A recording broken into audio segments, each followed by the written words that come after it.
Reino Unido saiu da União Europeia. Isso provocou dúvidas sobre as consequências comerciais, cambiais e políticas nos próximos anos.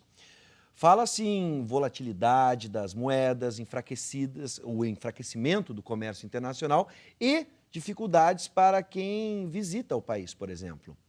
E o Brasil, como fica nessa história? Vamos começar o quadro agora, Direito em Pauta.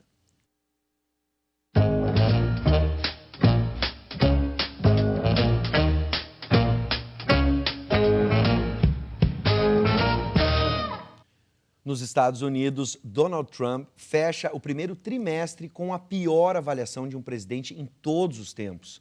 Algumas promessas de campanha até começaram a sair do papel, como a construção de um muro na fronteira com o México. Ele também disse que deportaria imigrantes ilegais e aumentaria o protecionismo comercial. Boa noite, professor Paulo Regis. Tempos conturbados e bicudos. Boa noite, Bibi. Sempre uma alegria estarmos juntos tratando de mais um tema jurídico. Exatamente, internacional hoje. Internacional. Hoje nós contamos com a presença, o nosso convidado é o doutor Guimarães. Doutor Guimarães, Marco Antônio Miranda Guimarães, que é conselheiro da Ordem dos Advogados do Rio Grande do Sul, é membro da comissão do Mercosul da Ordem dos Advogados e presidente do Instituto dos Advogados do Mercosul. Dr. Guimarães, em 2002, ele representou o setor privado do Brasil na Conferência de Monterrey, no México. Ele é autor de vários livros com destaque em concorrências e licitação no Mercosul e advocacia para exportação. Também contamos hoje com a presença da professora Carolina Zenha Saraiva, que é coordenadora adjunta do curso de Direito da UBRA aqui do campus de Canoas e é professora de Direito Empresarial. Sejam bem-vindos, professores. Muito obrigado.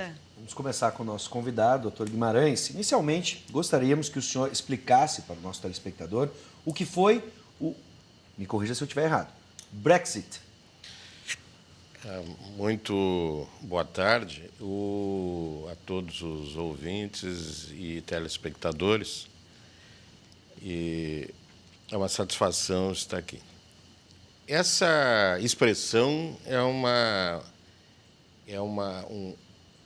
expressão usada como um marketing para se dizer Britain exit. Sim. Inglaterra sai. Sai da onde? Sai da União Europeia. É produzido por um partido inglês que se denomina UKIP, né? Um partido fora dos partidos tradicionais. Está muito em moda agora, partido fora dos partidos tradicionais. E isso fez com que a Inglaterra voltasse a olhar para si. Nigel Farage, que é o grande precursor do UKIP, foi um deputado da Inglaterra no Parlamento Europeu, desafiava o Parlamento, mas dizia coisas como: quem é o senhor que é presidente de 500 milhões de pessoas e ninguém ouviu falar do senhor, eu nunca ouvi falar do senhor, ninguém ouviu falar do senhor, e o senhor ganha mais do que o presidente Obama. Ele falava coisas como essa. E a Inglaterra gastando bilhões para manter esse tipo de manutenção e passando o controle para Berlim. Isso que dizia o Nigel Farage, pegou muito bem esse discurso. E a Inglaterra se libera para negociar com o mundo. E com os Estados Unidos, que é o principal parceiro. E conosco, Brasil. Sim. Porque senão nós tínhamos que ter um acordo entre o Mercosul e a União Europeia. Hoje nós podemos ter um acordo entre Brasil e Inglaterra. Perfeito. Doutor Guimarães, qual é a possibilidade do Brexit afetar o Mercosul e o Brasil, especialmente? A pergunta é perfeita e excelente. Por quê? Porque nós estamos muito diferentes. O mercado entre Brasil e Argentina era 500 milhões de dólares antes do Mercosul.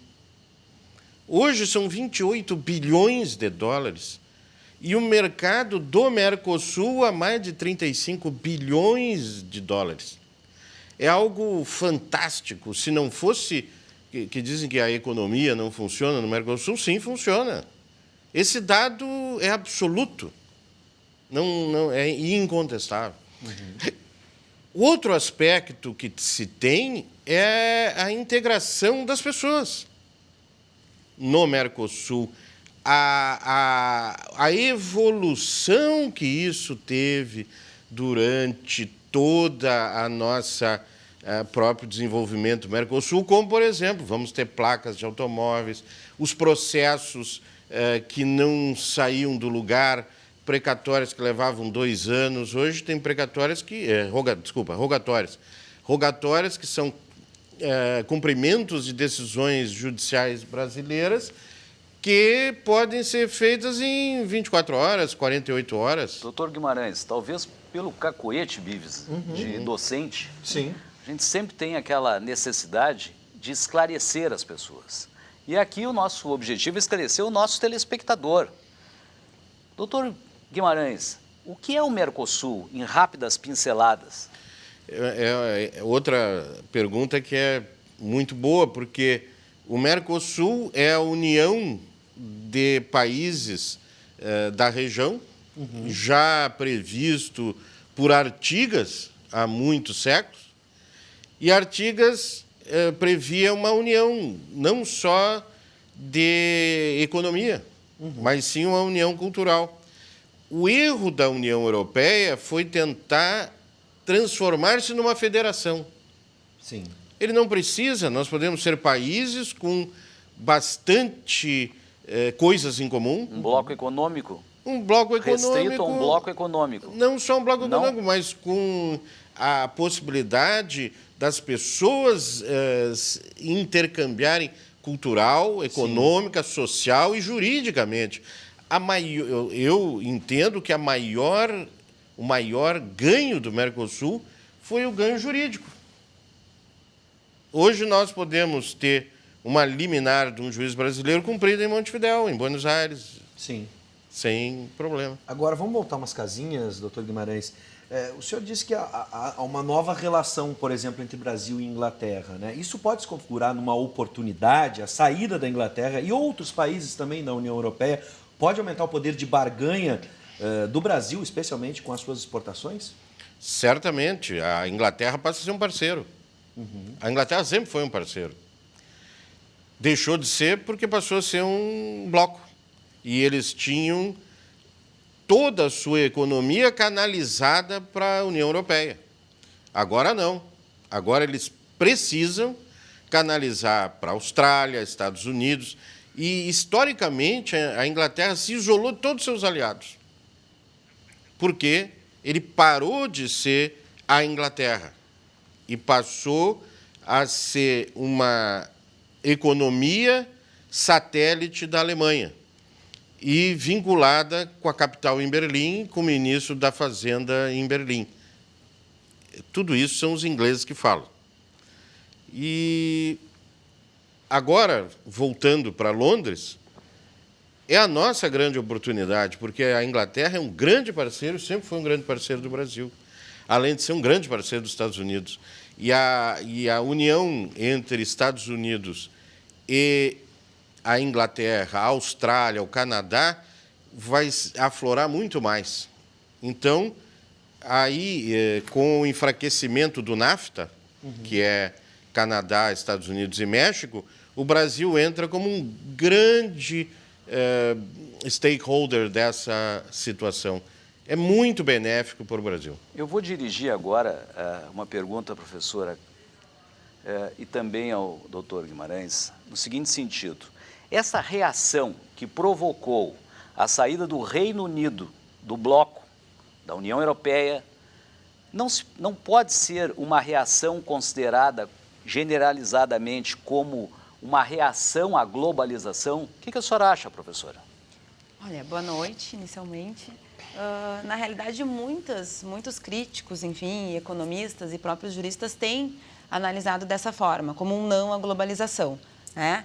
Em relação ao comércio, é que a gente tem que entender, porque acaba se confundindo muito a questão política com a questão comercial, né? O comércio, se nós no Brasil, por exemplo, estivéssemos hoje com o comércio completamente interligado à política, nós do comércio também estaríamos parados, enfim, em relação a todas as crises políticas que a gente tem experimentado. Então, na realidade, sim. Se a gente olhar por essa ótica, pode-se dizer que um não à globalização. Mas um não à globalização em que sentido? A gente tem que ter um pouco de cuidado em relação a isso, né? É no sentido de que, acho que também corroborando com a fala do Dr. Guimarães, o que se percebia da Inglaterra, que, na verdade, um bloco econômico ele deve somar a um país, né? Então, deve somar oportunidades. E acredito que a análise que estava sendo feita ali era que não estava vendo essa soma. Na realidade, o bloco da União Europeia, em determinado momento, na ótica dos ingleses, chegou a limitar as suas possibilidades. E, na verdade, tirar forças internas para permanecer no bloco. E isso acabou trazendo um grande problema. Então, não, vamos retomar essa força, vamos abrir de novo as nossas oportunidades para que nós, sem estarmos atrelados a esse bloco, possamos novamente retomar, nós como Grã-Bretanha, enfim, sim, trabalhar justamente esses novos mercados, né? E esses parceiros que historicamente eram muito fortes e que acabaram se distanciando de alguma forma em razão do bloco da União Europeia. Eu vou incluir nessa questão para o Dr. Guimarães também. O doutor falou sobre as relações culturais, por exemplo, que a gente tem aqui no Mercosul. Vou dar um exemplo, a gente tem livre trânsito no Uruguai, na Argentina, apenas com documento de identidade. Eu já passei pela UK Border e era apavorante, comparado até mesmo com a imigração americana. Isso pode ser uma possibilidade para, por exemplo, intercâmbios e outras relações culturais e econômicas que a gente tem? Já entro, mas eu vejo a União Europeia num outro ângulo. Eu vejo num ângulo de fechamento e não de globalização. Ela vai contramão da globalização. A União Europeia vai contramão da globalização, porque ela não globaliza, ela fecha.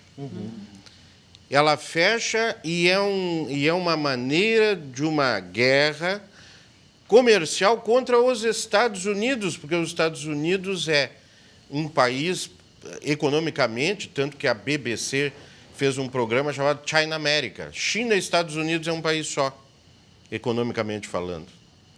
E os Estados Unidos avançando sobre a Índia para fazer um eixo. Sim. Mas não um eixo fechado. A União Europeia se fechava para ter um mercado maior que os Estados Unidos e colocando, equivocadamente, deu uma força muito grande para os Estados Unidos, o euro acima dos Estados Unidos. Tudo que o dólar queria. E o que ocorreu? Enfraqueceu todos os países da Europa. A Grécia entrou em colapso, a Itália entrou em colapso, a França entrou em colapso, Portugal e a Espanha foi a pior crise da história, e a Inglaterra não aceitou isso que estava acontecendo. E os discursos do Nigel Farage no Parlamento Europeu era justamente isso.